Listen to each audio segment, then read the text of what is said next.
Bonjour et bienvenue dans le monde du Guaro Loco. Aujourd'hui, on va regarder comment imprimer du polycarbonate. Le polycarbonate est un matériel très résistant, surtout à l'impact.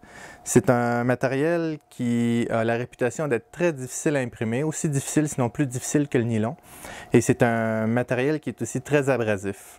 Alors, je vais vous montrer un petit peu les trucs que j'utilise pour imprimer le polycarbonate. J'utilise le filament de 3D Printing Canada.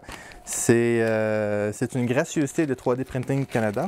Un rouleau complet de bleu transparent de polycarbonate, c'est du polycarbonate plus. Le plus est un petit peu plus facile à imprimer que le polycarbonate standard. Il y a certains additifs dans le matériel qui fait que ça adhère mieux sur le bed et puis il va se déformer un peu moins. Alors, je vais vous montrer premièrement le résultat d'une impression en polycarbonate. J'ai imprimé un petit vase pour vous montrer la beauté de ce filament-là. Alors, on voit ici le vase. Le vase fait environ 12 cm de haut. Très résistant.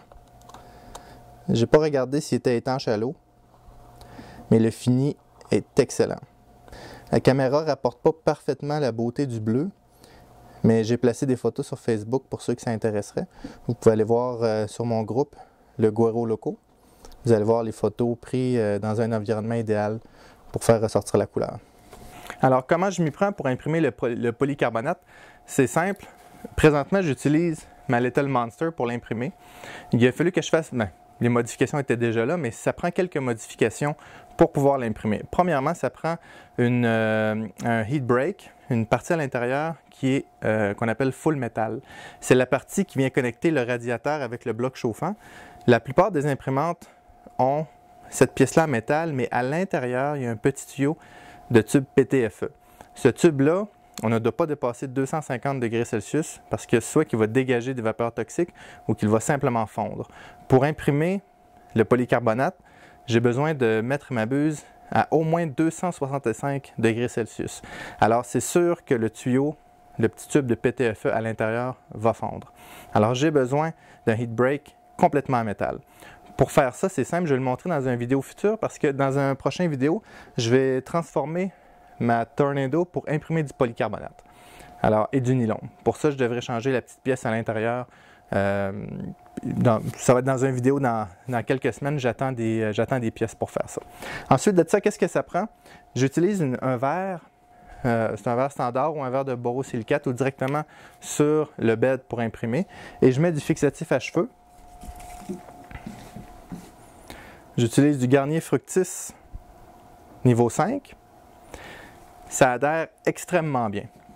Ensuite, vous allez voir sur Internet, il y a des guides qui disent qu'il faut mettre la température, le bed au moins à 100 degrés ou 110 degrés. À ces températures-là, mon polycarbonate décolle. Alors, je le mets à 65 degrés, ça fonctionne super bien, mais avec du fixatif à cheveux. Alors, entre 60 et 65, avec du fixatif à cheveux, ça adhère parfaitement bien. Alors, le bed à 60-65, ma buse à 265, ma vitesse d'impression autour de 60 mm par seconde, excusez-moi, 60 mm par seconde. Ma première couche, je la mets à 90% d'auteur, 100% d'extrusion et puis 50% de la vitesse. Ensuite, on ne met pas les ventilateurs de refroidissement. Les ventilateurs de côté qui refroidissent le matériel, je ne les mets pas. Alors, puis ensuite de ça, j'essaie le plus possible d'être dans un environnement fermé, de faire un caisson. Si je ne peux pas faire de caisson, je vais monter un petit peu ma température de bed pour mettre une température ambiante un petit peu plus élevée. Puis je vais peut-être monter aussi un petit peu la température de mon filament. Pour avoir des bons résultats comme le vase que j'ai là, j'ai simplement fermé le devant de ma Little Monster avec ça ici. Puis la température ambiante était d'environ 30 degrés à l'intérieur. Alors j'avais une température intérieure de 30 degrés. Alors je me suis mis un petit thermomètre ici pour voir la température. Et puis mon impression, je répète, ma buse à 265, mon bed à 60-65 et puis ma vitesse d'impression autour de 60 mm par seconde.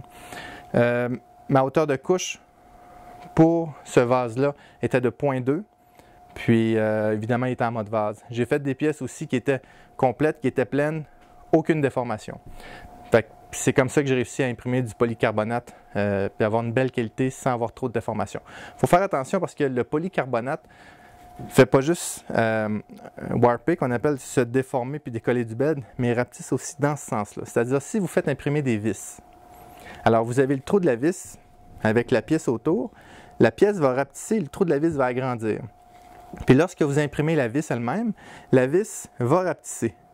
Alors, pour imprimer des pièces avec des vis ou qui s'emboîtent une dans l'autre, il faut faire attention avec le polycarbonate à cause justement du rétrécissement de la pièce.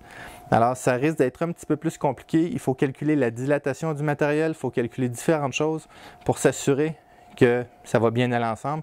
Même si je mets un remplissage à 100, il va falloir que je fasse de toute façon ma vis un peu plus grosse et mon trou un petit peu plus petit. Ou si vous faites un système de penture ou quelque chose comme ça, vous devez calculer la dilatation. Malheureusement, je ne suis pas ingénieur en matériel, je ne sais pas comment faire le calcul. Probablement que j'irai avec un système d'essai-erreur. Je ferai le calcul de la différence entre ma vis et ma pièce. Je ferai un différentiel entre les deux, puis j'irai à peu près par là. Ça me prendrait probablement 3 ou 4 tentatives pour le faire fonctionner. Alors, comme je vous ai dit, prochaine étape, c'est de modifier ma Tornado pour pouvoir imprimer du polycarbonate et aussi du nylon dessus. Faites attention, si vous utilisez une buse en laiton, en brass, le polycarbonate est très abrasif. Le nylon n'est pas abrasif, mais le polycarbonate, oui. Ce qui veut dire, quand je vais avoir passé la moitié de mon rouleau de polycarbonate, je vais être dû pour changer ma buse. Lorsque la buse elle passe, elle frotte sur mon matériel. Et puis aussi, à l'intérieur, imaginez que c'est ma buse. Alors, j'ai ma sortie à 0.4. Le bord doit être le plus droit possible. À force que le matériel sort, la buse va devenir ronde et puis je n'aurai pas de précision au niveau de mon impression. Je vais devoir changer ma buse. 3D Printing devrait m'envoyer des buses en stainless steel qui règlent le problème, ou il y en a aussi que le bout est en rubis. Alors, on parle d'environ 125 à 150 $ canadiens pour une buse. Personnellement, je trouve ça très cher. Cependant, il paraît que la qualité d'impression est impressionnante. L'autre côté de ça, si j'ai une buse en acier et que je viens frapper mon bed, la vitre de mon bed, je peux endommager mon bed. Tandis que le laiton va se déformer un peu plus avant de briser ma vitre. Aussi, les buses en stainless steel ne sont pas recommandées pour imprimer le nylon. Ça prend une buse un petit peu plus molle, comme le laiton. Alors, il y a des pour et des contre. Il faut savoir exactement qu'est-ce qu'on va imprimer parce que changer la buse, ce n'est pas quelque chose d'agréable. C'est pas quelque chose qui se fait en 3 minutes. Puis, il y a tout le temps le risque qu'on rentre mal le tuyau de PTFE et puis qu'il y ait un jeu et puis que j'ai une obstruction dans ma buse. Alors, si vous imprimez du polycarbonate, vous pouvez le faire aussi avec une buse en laiton, il n'y a pas de problème. Mais si vous imprimez énormément de pièces, pensez à mettre une buse en stainless steel ou d'avoir une deuxième imprimante pour imprimer le polycarbonate.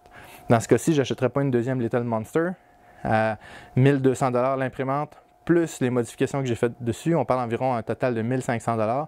Je n'achèterai pas une deuxième imprimante, c'est sûr. Cependant, je pourrais avoir une deuxième Tornado. Des fois, on en voit passer usagée ou presque neuve autour de 300 $.